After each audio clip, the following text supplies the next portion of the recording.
L'invité de la rédaction. Zoé Blutel. Nous sommes vendredi et sur RCF Touraine, nous avons décidé de rencontrer chaque vendredi un prêtre du diocèse de Tours. Alors le but, c'est vraiment de faire connaissance un peu de manière décontractée avec les pasteurs des brebis d'Indre-et-Loire et de poser les questions qu'on n'a pas forcément le temps de poser, de faire un peu un pas de côté par rapport à l'actualité. Et notre première rencontre, c'est donc avec vous, Père Rémi Soubrier. Bonjour. Bonjour Zoé. Alors vous êtes le curé de la paroisse Saint-Marc de Joué-les-Tours. Vous nous accueillez aujourd'hui ici dans votre presbytère, merci. Ça fait combien de temps que vous êtes prêtre ici à Joué-les-Tours ? Eh bien, je commence ma 5e année sur Joué-les-Tours avec le père Philippe Landais comme prêtre coopérateur. Nous sommes arrivés en même temps sur la paroisse. Et combien d'années de prêtrise en tout ? Ah, j'ai fêté mes 20 ans cette année. Ah, très Ouais, bon une anniversaire. belle action de grâce. Bon anniversaire alors. Alors avant de parler de votre quotidien de prêtre, ça nous intéresse de savoir un peu ce que vous vivez dans votre vie. Est-ce que vous pourriez nous dire d'abord ce qui vous a poussé à devenir prêtre ? À quel moment de votre vie est-ce que c'est arrivé cette idée ? À quel moment est-ce que ça vous a frappé ?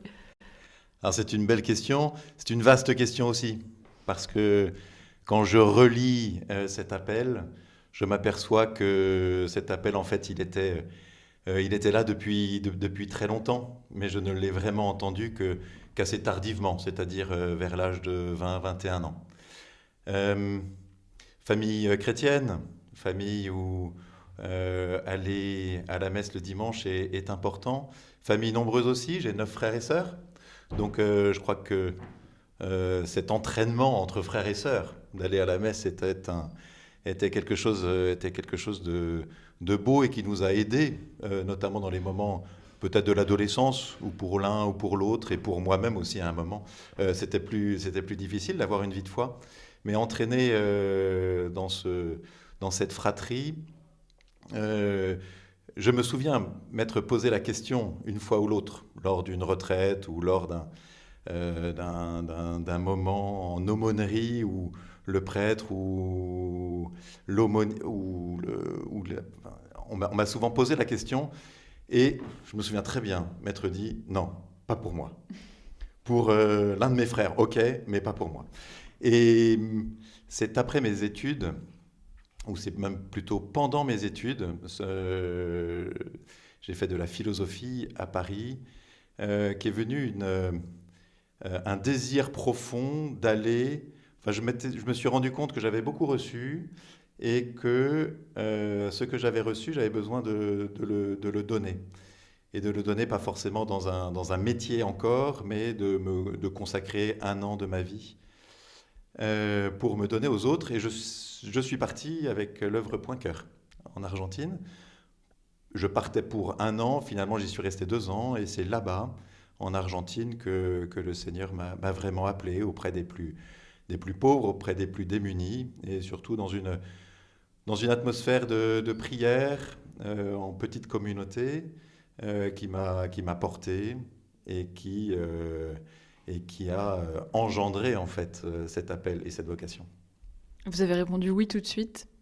Alors il y a eu un événement très marquant pour moi. Ce serait trop long pour moi de vous le dire là dans cette interview, mais un élément marquant, une rencontre en fait avec une personne que j'ai accompagnée dans sa mort et dans sa vie éternelle aussi.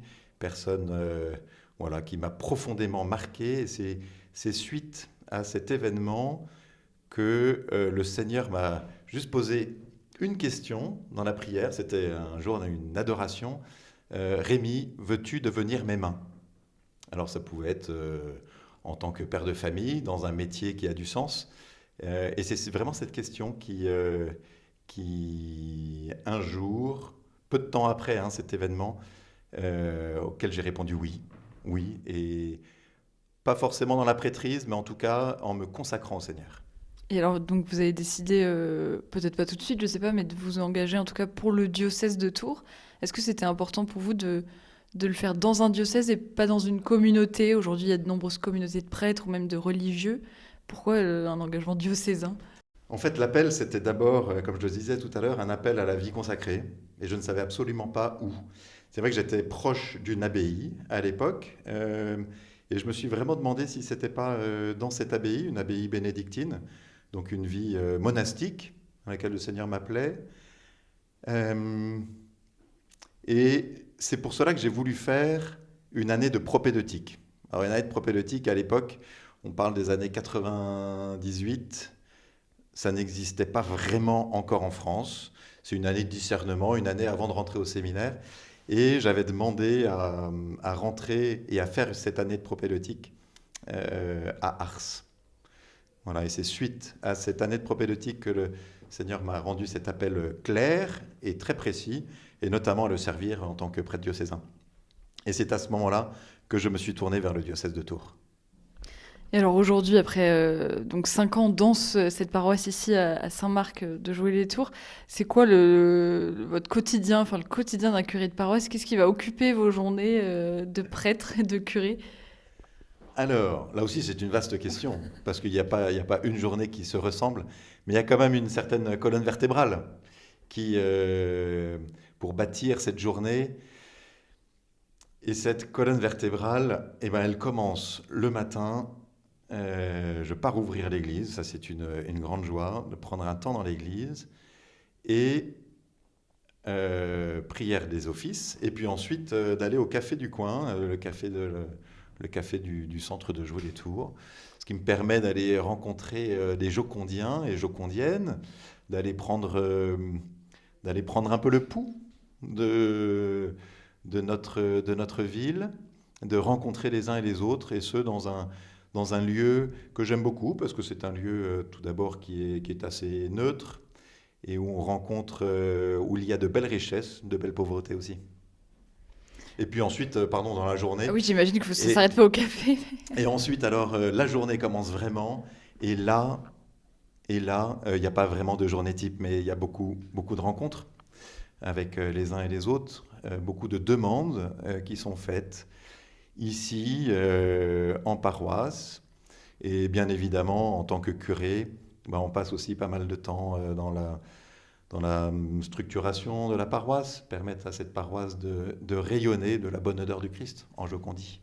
C'est quoi aujourd'hui ce qui vous fait tenir dans votre vie de prêtre? Qu'est-ce qui vous donne le courage de continuer à faire ce don tout entier de votre vie à Dieu? Alors est-ce un courage? Je ne sais pas, mais en tout cas, depuis le jour où j'ai dit oui, et dans cette petite chapelle de Santa Fe en Argentine, ce qui est étonnant, et j'en rends grâce au Seigneur, c'est que ce oui ne m'a jamais quitté. Voilà. Il y a eu des moments qui n'étaient pas faciles dans ma vie sacerdotale, dans ma vie aussi humaine, personnelle, mais ce don au Christ et ce don total au Christ ne m'a jamais quitté. Et ça, je m'y accroche. Et c'est une grande joie. Donc c'est pour ça que c'est pas forcément un courage, mais en tout cas, ce qui me fait tenir, c'est tout d'abord, voilà, on essaye d'être des hommes de prière, et tout apostolat, toute action prend sa source dans la prière, l'oraison, la parole de Dieu et la célébration de l'Eucharistie. Voilà, ça c'est vraiment c'est le rocher. Mais ensuite, moi, ce qui me réjouit et ce qui me donne ma joie, et une joie profonde, c'est la rencontre avec les gens. Il y a beaucoup de rencontres qui se font. Alors encore faut-il sortir de temps en temps du presbytère, d'aller à la rencontre des gens, ou même sur le parvis. C'est un lieu que j'affectionne particulièrement dans une paroisse, les parvis de nos églises. C'est là où on rencontre les gens, et de manière spontanée, de manière gratuite, où beaucoup de choses se disent, notamment aussi beaucoup de choses nous sont confiées. Donc c'est vraiment là, je pense que je prends qui est la source de ma vie de prêtre, c'est-à-dire être avec les gens, être auprès d'eux, créer du lien, et surtout les confier au Seigneur. On a souvent l'impression qu'un prêtre est seul et beaucoup dans la solitude. Dans ce que vous nous dites, on voit que, au contraire, votre vie se nourrit des personnes qui sont autour de vous, des rencontres. Alors la solitude, je suis plutôt en recherche de la solitude. Je me rends compte quelquefois le soir, en allant me coucher, qu'il n'y a pas eu beaucoup de temps, de respiration personnelle. On en a tous besoin. Mais en même temps, c'est ce qui fait ma joie, c'est le lien avec les autres. Donc non, la solitude, ne me pèse pas. Je suis plutôt en recherche de cette solitude.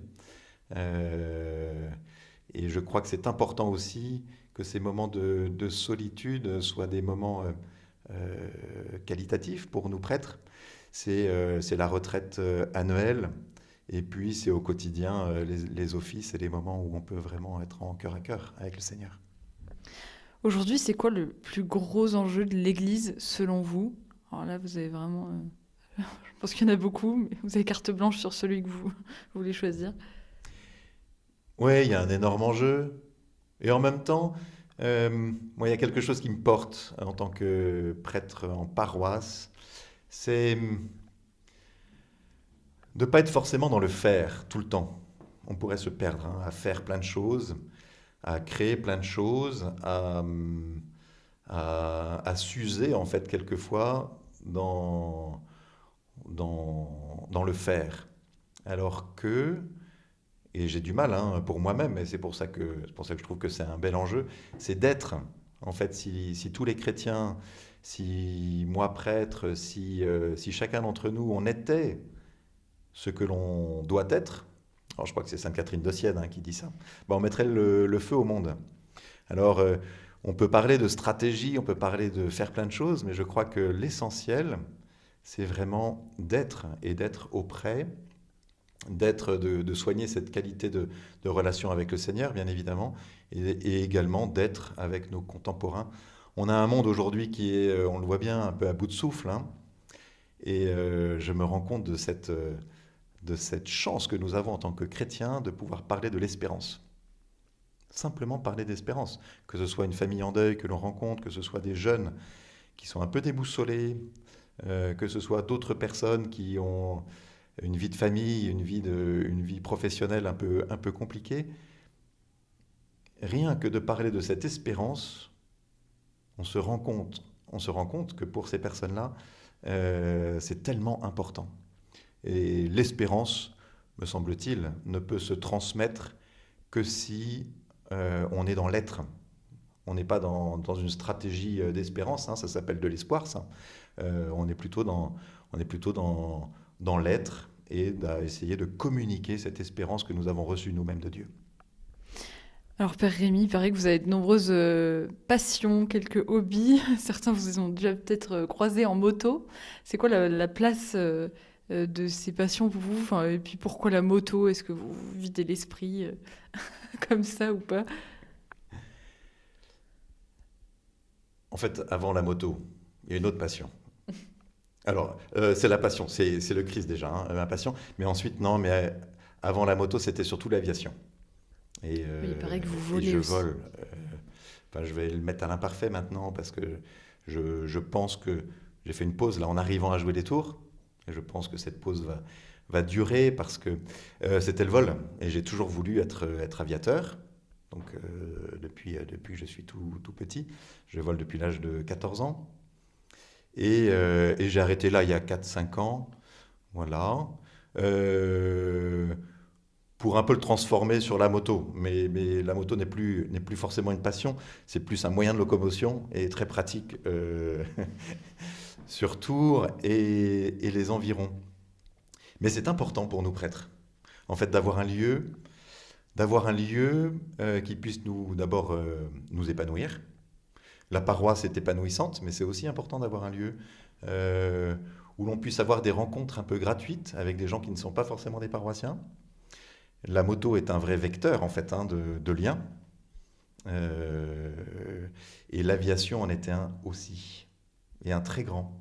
On a toujours fait partie d'un club, de club ULM plus précisément, et c'était l'occasion pour moi, dans ma vie de prêtre, de rencontrer, ils savaient tous que j'étais prêtre, mais de rencontrer des personnes de manière tout à fait gratuite, avec une passion commune qui nous rassemblait.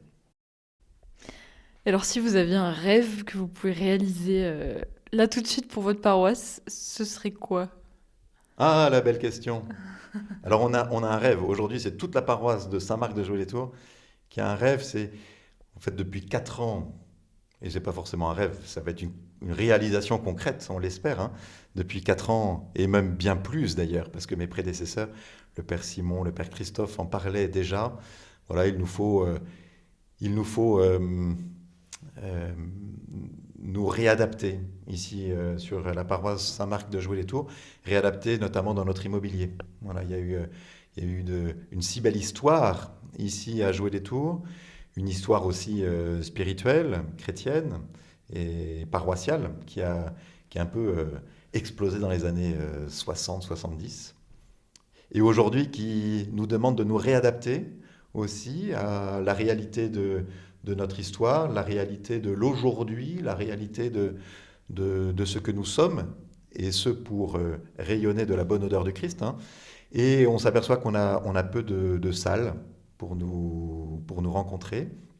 Nous avons des églises qui sont, pour certaines, un peu à bout de souffle. Vous l'avez probablement entendu, mais il y a une église qui a été vendue, voilà, Notre-Dame de la Paix.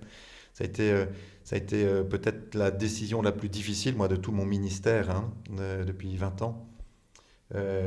Mais si on l'avance, c'est pas pour qu'il n'y ait rien après, bien au contraire. C'est qu'on a rêvé justement avec les paroissiens et en paroisse pour comment voudrions-nous vivre la vie paroissiale sur les 25 prochaines années. Et on a bien vu que ce rêve était plus tourné vers les âmes, vers les gens, que vers les pierres. Et on a beaucoup de pierres, des églises qui ont été construites dans les années 60-70 et qui sont merveilleuses, hein, où il y a eu de très très belles choses. Mais aujourd'hui, voilà, il nous faut reprendre un peu notre paroisse. Et puis, on s'est engagé maintenant sur un tout nouveau projet qui est celle de la reconstruction d'une église, celle de Saint-Joseph de la Rabière, qui se fera dans les années prochaines. Et puis, dans un avenir très proche maintenant, la construction, en lieu et place de l'actuel presbytère, la construction d'un nouveau centre pastoral avec un nouveau presbytère. Voilà. Ben, on vous souhaite que ça se réalise correctement. Merci. Un grand merci, Père Rémi Soubrier. Je rappelle que vous êtes donc le curé de la paroisse Saint-Marc de Joué-les-Tours. Merci d'avoir pris le temps de nous rencontrer et de nous avoir accueillis chez vous. Avec grande joie. Merci Zoé. RCF près de chez vous.